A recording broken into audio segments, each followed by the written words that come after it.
How are you the villain of someone else's story? Story 1. Relevant anecdote by Douglas Adams. Cookies from his posthumous book, The Salmon of Doubt. This actually did happen to a real person, and the real person was me. I had gone to catch a train. This was April 1976, in Cambridge, UK. I was a bit early for the train. I'd gotten the time of the train wrong. I went to get myself a newspaper to do the crossword, and a cup of coffee and a packet of cookies. I went and sat at a table. I want you to picture the scene. It's very important that you get this very clear in your mind. Here's the table: newspaper, cup of coffee, packet of cookies. There's a guy sitting opposite me, a perfectly ordinary-looking guy wearing a business suit, carrying a briefcase.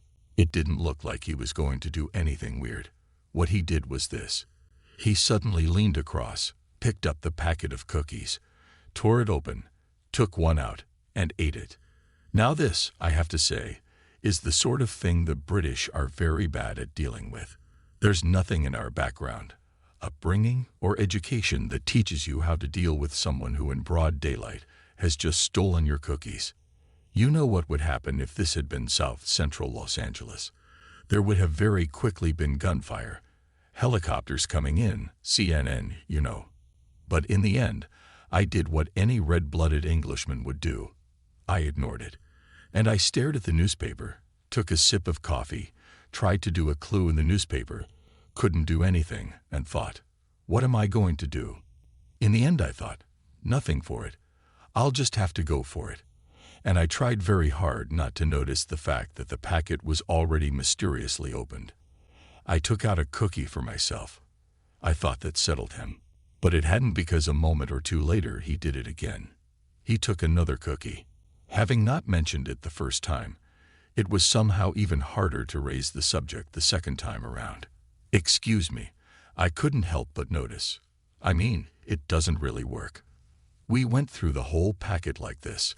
When I say the whole packet, I mean there were only about 8 cookies, but it felt like a lifetime. He took one. I took one. He took one. I took one. Finally, when we got to the end, he stood up and walked away. Well, we exchanged meaningful looks. Then he walked away, and I breathed a sigh of relief and sat back. A moment or two later, the train was coming in, so I tossed back the rest of my coffee, stood up, picked up the newspaper, and underneath the newspaper were my cookies. The thing I like particularly about this story is the sensation that somewhere in England there has been wandering around for the last quarter century a perfectly ordinary guy who's had the same exact story, only he doesn't have the punchline. Story 2. My girlfriend and I made a suicide pact. We combined our medications and washed them down with a fifth of Everclear. I woke up. She didn't. I was in a mental hospital for a while after that. When I was released, I returned to the town. Her family had decided that her death was an accidental overdose, not an attempt.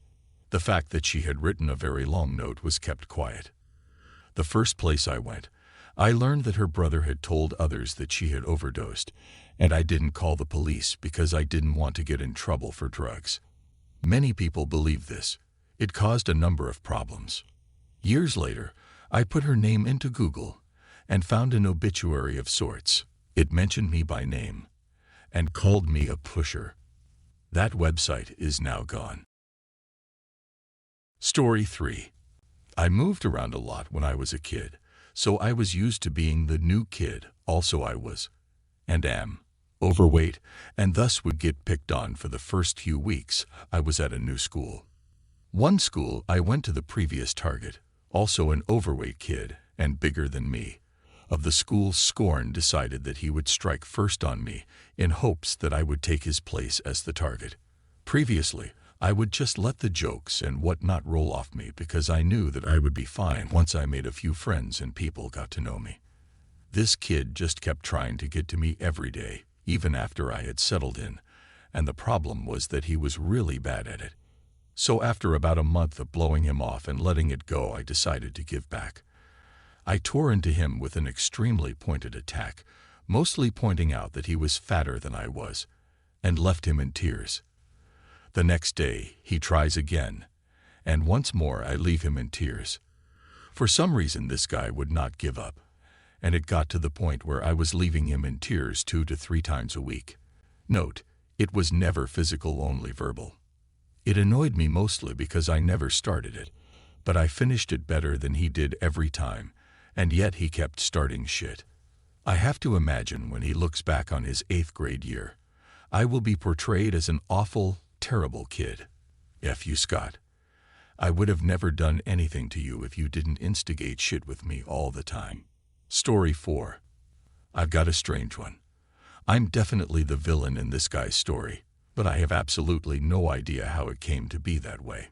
He was a childhood friend, not an awesome friend, but we were always very nice to each other, and he was a neighbor, so we played together quite often. In high school, we didn't hang out, but again, we're always friendly and nice to each other. Quite frankly, I think he's a great guy and always have, and I know for a fact I'd never said a single bad word about him or done a single bad thing to him that I'm aware of. Fast forward 20 plus years, I haven't seen him or spoken to him, not even on Facebook. One evening I bump into him in line at the grocery store. Excited, I say, "Hey John, how are you?" And he just gives me the most hateful, horribly angry, evil glare, shakes his head and storms away in disgust. After that, I tried calling him and left him a very nice message asking to talk, and he never responded. I sent him one message on Facebook perhaps a month later that was heartfelt and apologetic, and asked to please have an opportunity to speak about it. But again, no response. Then, sounding now like some kind of high school stalker, I know, I asked a couple of friends that I knew he was still in touch with if they had any idea, and not one of them did. That was over 4 years ago, and to this day I have absolutely no idea. But it's clear that I have done something, however unknowingly, to upset this guy greatly. Story 5. Right now, my girlfriend's parents think I'm the villain because I'm encouraging her to go further and live her own life. She is a high school dropout working retail. Her parents want her to just stay in retail and live at home. I'm helping her study for her GED and to start hiking with me, which is boosting her self-esteem. I'm even paying for her to take the test. We'll be helping her pay for college too. Her parents keep saying I'm going to lead her into drug and alcohol abuse. In using her, I don't care for her, etc. They want their little girl to stay in their basement, working retail and sitting around playing video games. I stopped trying to make them like me, and they know if they forbid her from seeing me, she will just move in with me. Story 6. Long ago and far away, I was the big bad wolf for about half an hour. Saturday afternoon, midwinter, bright sunny day, major hangover from Friday night. I was meeting some friends for lunch. The pub was only a couple of blocks away, so I was walking. Bright outside with a hangover, so I wore sunglasses. There was a shortcut through some empty lots, locally called the Cut, that made it a much shorter walk. So off I go. The night before, I hadn't seen it, but I'd seen the previews. There was a made-for-TV movie about a little boy that had been snatched from his family. I think the boy's name was Adam. It was made by that guy that had the America's Most Wanted show. I think it was this movie that got him started in that career. Partway there, the Cut followed a street to join up with another pathway. Slippery sidewalks with packed-down snow and leather soles on boots do not make for sure footing. So I was picking and choosing my way when I noticed ahead of me a little girl in a red duffel coat, which has a hood. Little Red Riding Hood.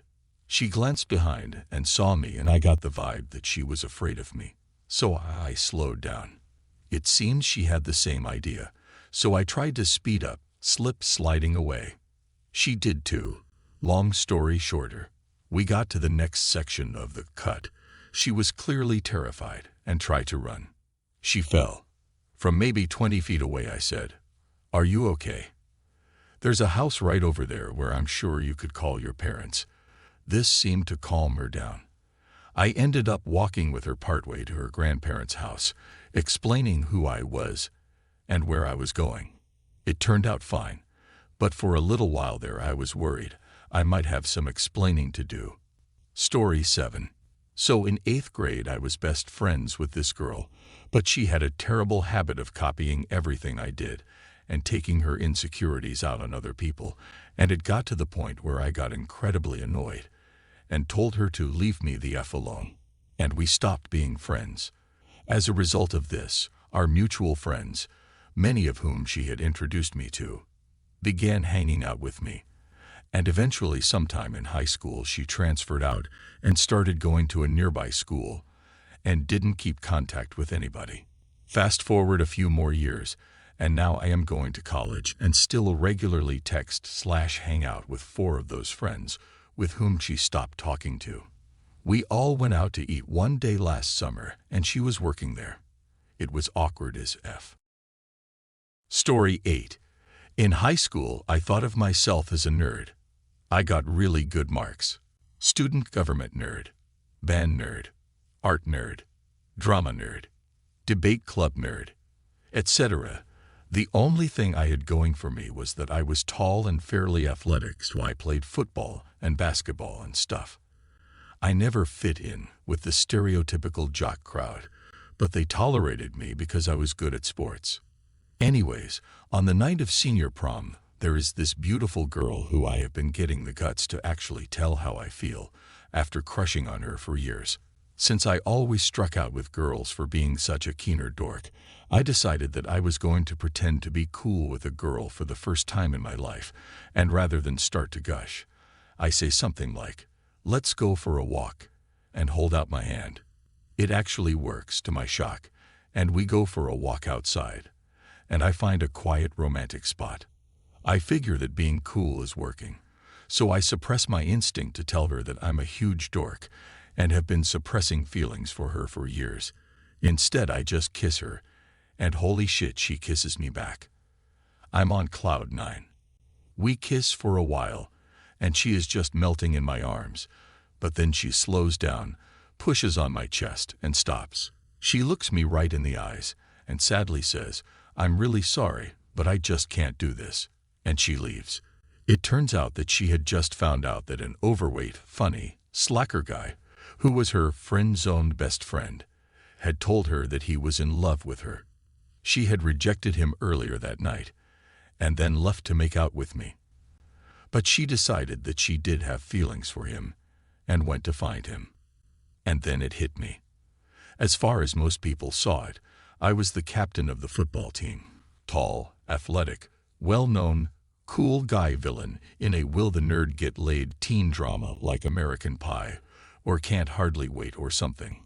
To people in other grades or who didn't know me, all the sports and clubs made me seem popular, and I stole the pretty girl from the funny, unpopular, heavyset C student with a heart of gold.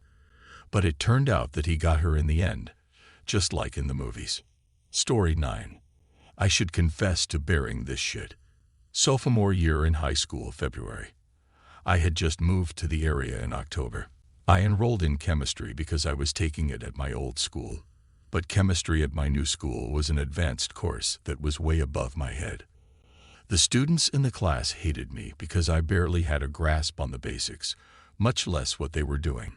The teacher, Mrs. Rogers, was the only one with any sympathy for me and pleaded with me to get out of the class to save my GPA. I refused. I needed 3 sciences, and since I hated science classes, I wanted to just get my C and move on. Anyway, one day Mrs. Rogers brings her dog into the class. I was the first one in and was playing with the dog. The next guy in was Blake. Being the sarcastic asshole I am, I turned to Blake and said, "Hey Blake, look, it's your sister." Turns out Blake's sister had died in a skiing accident only a few weeks before. I had no idea. I was new to the school and these people hated me, so I didn't socialize with them. Blake just patted me on the shoulder and said, "That's all right. It's a miracle he didn't kill me." I didn't even realize my mistake until I got that year's yearbook, which wasn't even released until the following school year. The final page was dedicated to her. I saw a picture of the two together, saw the same last name, and a chill went down my spine. I've never felt more humiliation. Never got the chance to apologize either. Blake, if you're out there, I'm so deeply, deeply sorry.